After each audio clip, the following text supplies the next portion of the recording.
Yeah. Nè nè, bên bên.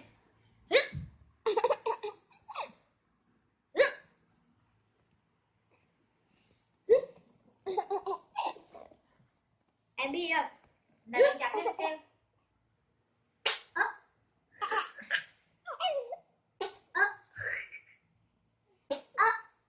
Sao nó cứ màn hình nó cứ bị kiểu nó không được nét cái hình À bi như này. mờ mờ như kiểu bị tay run.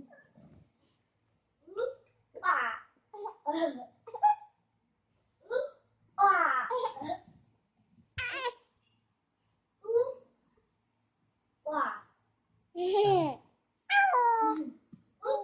Wow. Mẹ rồi. Wow.